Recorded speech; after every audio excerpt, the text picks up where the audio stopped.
What up? Welcome back to Cool Kid TCG. Here we have a matchup today of Usopp versus Purple Luffy. This is the first round of the tournament. Changed up the deck list a little bit. We're running King Kong guns now. We're also running a couple other cards. Slight variation on the Usopp I've been running before. Um, yeah, I gotta say, King Kong gun was always the move. Don't know why I wasn't running it. This current build has two of. Might up at the three, might up at the four even. But definitely looking to upgrade to three.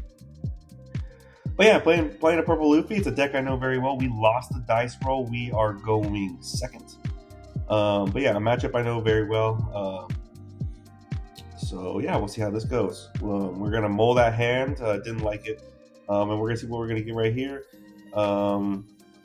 Yeah, not great. We don't have a searcher, and we don't have stage. So kind of off to not the best start, and we're gonna pass.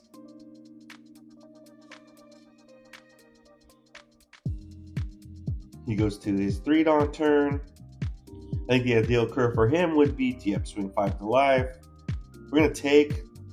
We're gonna trigger Gum Gum Giant, Jaw 3, Trash 2. We're able to find stage and a Leo Searcher. So we're gonna pitch one of the Cavendishes we have. We have to pitch one more card.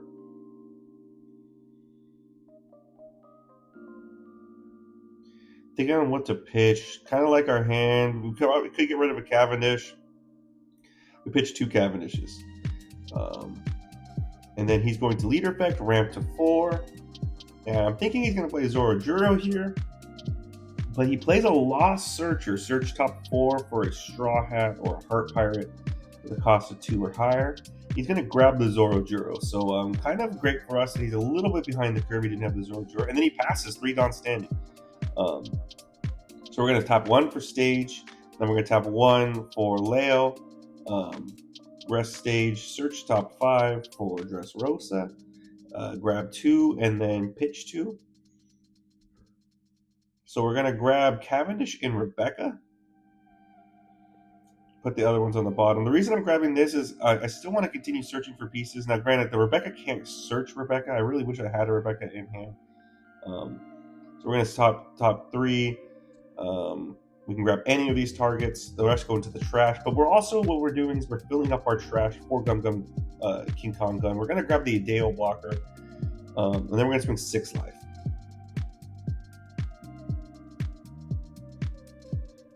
And he gives us a 2K. So now our hand is looking good. The only missing piece we got, like we have the Kyros, we have a Cavendish, we have some blockers, some 2Ks, like the Sabo 2K. We don't have as a Rebecca, like the 7 cost Rebecca. We have, I guess, the 1 cost searcher. But yeah, that would be the ideal play, is because we're going to go to 6 Dawn next turn, so we can't play that. But the turn after was when it would be ideal if we had a Rebecca.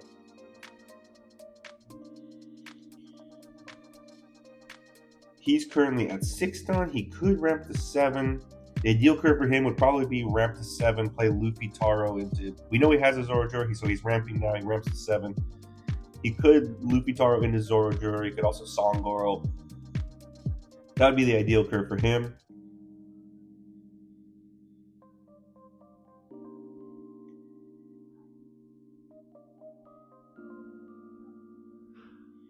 He's going to swing 7 life. And we have a lot of cards in hand. We want to get down to 5. So our leader effect's kind of active if he starts popping stuff or starts swinging into our board. So we're going to give him 2K, 1K, the Adeo Blocker, and the Sabo.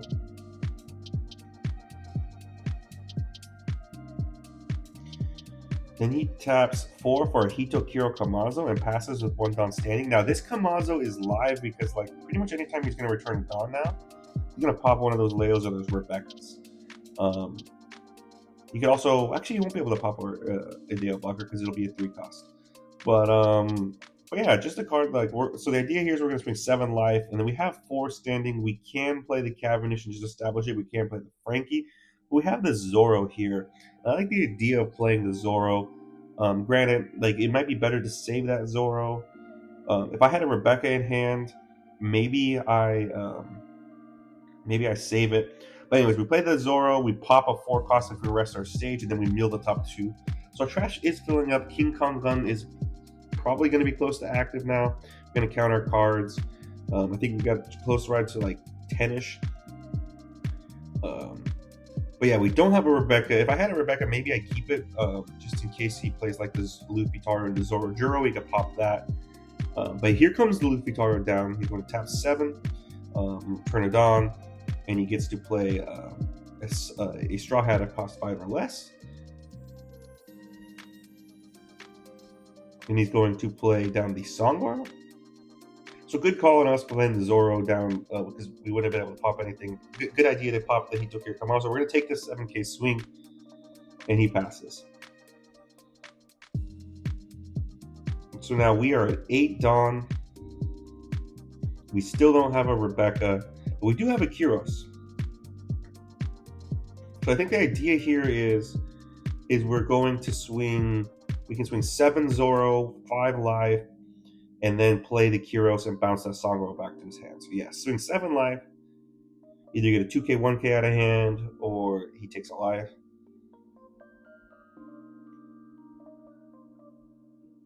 And he gives us 2k, 1k. We swing 5 life. He takes, no trigger. Then we're going to tap 7 for the Kyros, pop or return the Songro back to his hand. So he's not going to get any value out of that. And we pass. So his board's just Luffy Taro and lead, really. I mean, he does have the Lost Searcher.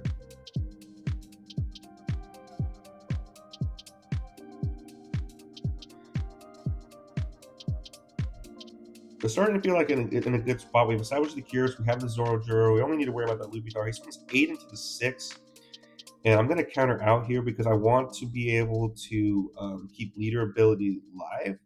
So if I counter out of 2k, 1k, think about which 2k and which 1k. I'm going to give him the Gyats and a 1k Frankie. So we counter out of that. But now we're at 5 cards in hand. We definitely can. Our leader ability is live.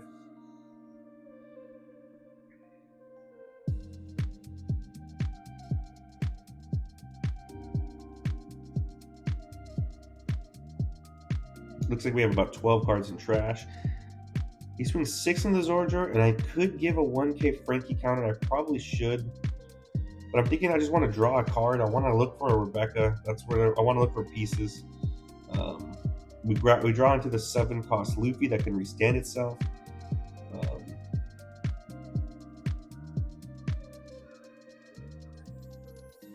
And then he taps 4 for an Onami Searcher. Excuse me, not Searcher, Blocker.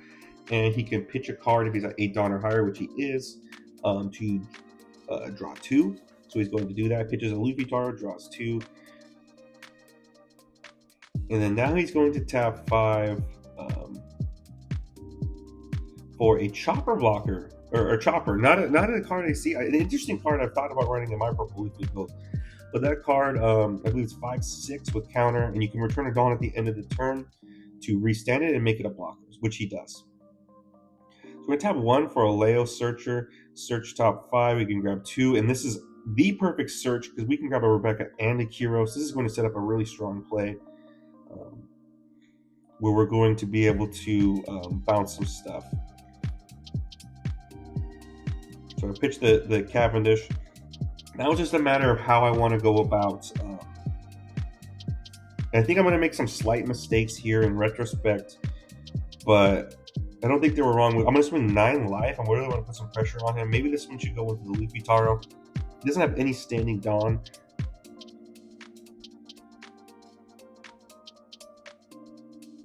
He gives us the blocker Nami, which I really wanted him to do. And then now we can do is we can tap 7 for Rebecca. We get to draw a card. And then we can play Kyros. And thinking what the other card to play is. Now I'm going to play the Sabo 2K down. I don't think I should play the Sabo 2K down. I was worried about like the only real remove he has is Big Mom. And the only card you can really put into our life is Big Mom. So maybe I shouldn't have played that 2K. Maybe I should have just played like a Frankie down, for example. And kept the counter in hand. But ultimately decided, so I bounced the Chopper back to his life and then swing 9 into the 8 with the Kyros. You still have 2 Dawn standing. Maybe again I should have swung a higher number. Maybe I should have put 2 Dawn and Kyros and swing 11 into that Luffy Taro.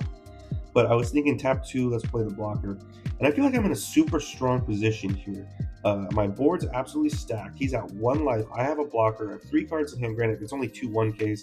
And we're just about 15 cards in trash. So Gum Gum King Kong Gun is alive. Not that it matters for the double attack because he's only at 1 life, but in case he heals with Big Mom, it would make a difference. He taps 7 for a Sanji Rusher that can rest our blocker. And at this point, I'm just he has like a Dawn backboard, I guess. And I was like, oh, is that a Dawn card? And he's like, oh no, it's just a backboard, because I was confused as to didn't count. But at this point, he rests our blocker. I'm thinking we could be in slight trouble. We have 2 1Ks, but I think if we draw a 2K off of life, we're probably going to be okay. Or at least get some counter off of life. If we get a Gum Gum King Kong Gun off life, draw 3, trash 2. That would be ideal. He's thinking about whether this. He was thinking about swinging the Law Blocker or his Law Searcher into the deal, which I hope he would have done, which would have drawn us a card. But he's just reading everything, making sure all the stats are great. So he's going to swing 7 into life. If we had 1K more counter, we could count out of this, but we don't. He has 1 Dawn standing. He could technically ramp a Dawn back. We draw a brick. Not great. Now he swings 8 into life.